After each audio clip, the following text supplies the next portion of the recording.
d'évangélisation Royaume de Dieu RDD pour les prédications, les enseignements bibliques, les prières, les débats autour des thèmes bibliques et d'autres activités chrétiennes, scripturaires, édifiantes pour le salut de votre âme.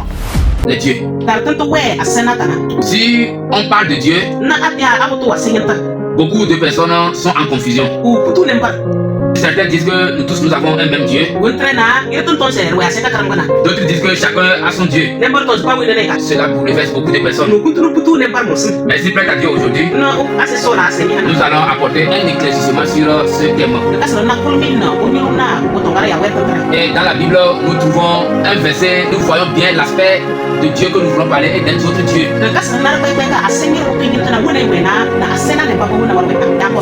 Ce verset se trouve dans Genèse chapitre 31. Verset 29 et 30. Ma main est assez forte pour vous faire du mal. Mais le Dieu de votre père m'a dit hier, garde-toi de parler à Jacob ni en bien ni en mal. Le verset 30.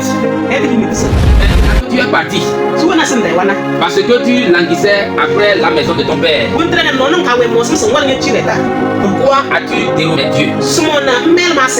Dans ces deux versets, nous voyons un Dieu qui s'est révélé à quelqu'un et lui donne les instructions. Au même moment, nous voyons un Dieu qu'on a volé. Il fait le déplacement vers son oncle.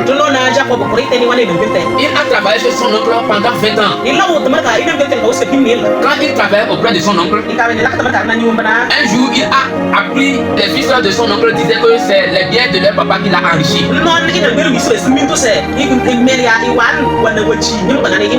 Et la deuxième chose que Jacob a remarqué,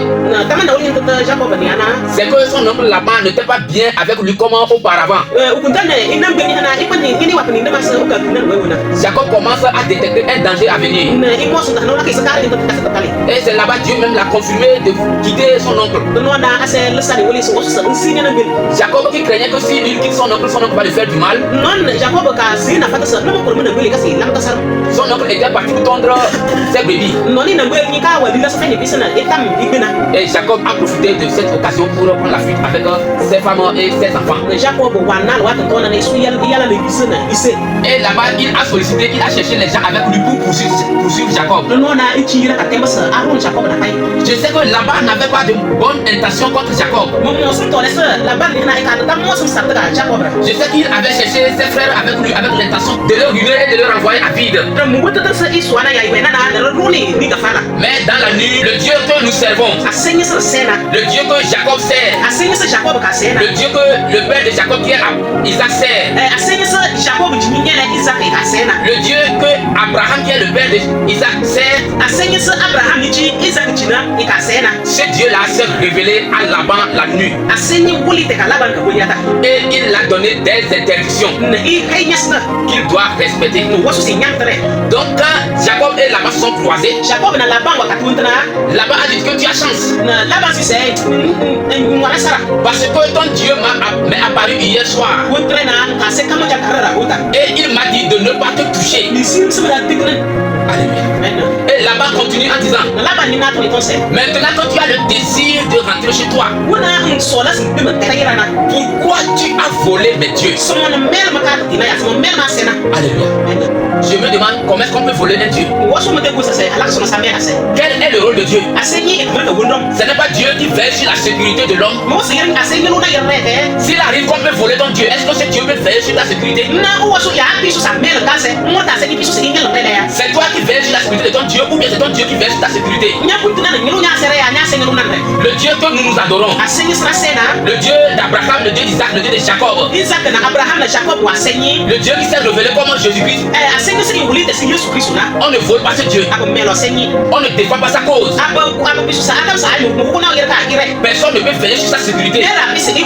Au contraire, c'est lui qui veille sur notre sécurité. Mais s'il arrive que toi, ton Dieu que tu adores, c'est toi qui veilles sur la sécurité de ton Dieu, il il faut savoir que ce n'est pas un Dieu. On a volé les dieux de Laban. Où était le Dieu jusqu'à ce qu'on a volé? Il n'a rien dit. Que ces choses que nous appelons les dieux, ils sont fabriqués par les pierres, les bois, les cailloux. C'est l'œuvre de la main de l'homme. C'est pourquoi ils ont les yeux mais ils ne peuvent pas voir. Ils ont les oreilles mais ils ne peuvent pas entendre. Ils ont la bouche mais ils ne peuvent pas parler. Ils ont le nez mais ils ne peuvent pas sentir l'odeur. Ce sont ces choses que les gens appellent Dieu. Ces choses ne peuvent faire rien de mal ni de bien. Ce ne sont que des tromperies. Si ce que toi tu appelles Dieu, si c'est toi qui t'es déplacé pour aller le prendre sur celle pour amener chez toi, si c'est l'argent que tu as utilisé pour aller quelque part le payer, le ramener, si tu l'as gardé dans une chambre ou bien quelque part et tu le vois comme Dieu, il faut savoir que ce n'est pas Dieu. Parce qu'on ne peut pas voir Dieu. Dieu est esprit. Et personne ne peut voir ce Dieu et vivre encore. Là-bas était arrivé. Il criait qui a volé mon Dieu. Au même moment le Dieu était caché quelque part. Mais ce Dieu ne pouvait pas parler pour dire que oh mon fils Laban, je suis ici. Laban priait les choses des gens. Il a fouillé dans leur tente sans voir son Dieu. Au même moment c'était sa fille Rachel qui avait volé son Dieu. Ce n'est pas un Dieu. On dit les dieux. Ça veut dire que c'est à partir de deux en allant. Et parmi tous ces dieux, aucun parmi eux ne peut ouvrir sa bouche pour parler que mon fils là-bas, je suis ici. Et c'est ça que nous appelons Dieu. Vous voyez que nous sommes vraiment dans l'erreur. Si ce que tu adores comme Dieu, s'il pleut, il ne peut pas lui-même se cacher. S'il le feu brûle lui-même, il ne peut pas éteindre ou se cacher contre le feu. Si quelqu'un est venu pour le voler lui-même, il ne peut pas se défendre. Il faut savoir que ce n'est pas ce Dieu. Ce n'est qu'une représentation de l'être humain. Et cela ne peut en aucun cas devenir Dieu un jour. Donc détournez-vous de ces dieux. Si c'est ces choses que vous avez comme Dieu chez vous, amenez-les, on va les brûler. Ou bien il y a les patients dans le milieu. Ramassez-les, mettez ça dans le bafana, vous allez les amener, vous brûler ça. Nous prenons Ésaïe 36, 37. Nous allons voir là-bas le roi d'Assyrie. Il dit aux enfants de Dieu que je vais vous détruire si vous refusez de faire la paix avec moi. Je vais vous détruire. Si Dieu vous comptez, qu'on ne vous trompe pas que votre Dieu va vous sauver de ma main. Parce que j'ai détruit d'autres pays. Où était leur Dieu quand je les ai détruits? Sans savoir que les dieux de ces gens ne sont pas des vrais dieux. Il est en train de mettre notre Dieu dans le même panier que Dieu les autres. Et au même moment, Dieu l'a confondu. Au moment où s'est levé pour combattre contre le peuple de Dieu, une mauvaise nouvelle est arrivée. Il est retourné chez lui. On dit qu'il était dans la maison de son Dieu. Au même moment, ses enfants sont venus pour le tuer. Notre Dieu, on ne le défie pas. Nous sommes ici en train de prêcher.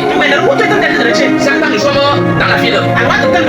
Si vous croyez que vos dieux sont des vrais dieux, nous sommes là, vous pouvez oser. Ce que vous pouvez faire, vous pouvez le faire. Pour voir vraiment si votre Dieu est notre Dieu là, qui est au-dessus de l'autre. Pour voir si vraiment c'est votre Dieu qui est Dieu ou bien c'est le nôtre. Même un petit chrétien, le plus petit chrétien, le plus grand Satan du monde ne peut rien faire contre lui. Le plus grand sorcier du monde ne peut rien faire contre lui. Parce que le Dieu qui est dans ce petit chrétien est au-dessus de toutes les puissances, est au-dessus de tous les pouvoirs. C'est pourquoi si vraiment vous affrontez un vrai chrétien, vous serez constaté que votre Dieu est sans pouvoir et sans effet. Que Dieu nous bénisse. Que Dieu nous bénisse. C'est par là que nous allons arrêter le message. Et nous allons vous dire, si le Dieu que vous adorez n'est pas le Dieu qui a fait des cieux et de la terre, si ce n'est pas lui qui s'est levé n'êtes pas avec le vrai Dieu, abandonnez-le pour venir auprès du vrai Dieu. Si votre Dieu c'est un objet, apportez-les et ils vont le consommer. Et vous aider à rester auprès du vrai Dieu, afin qu'il veuille que Dieu nous bénisse.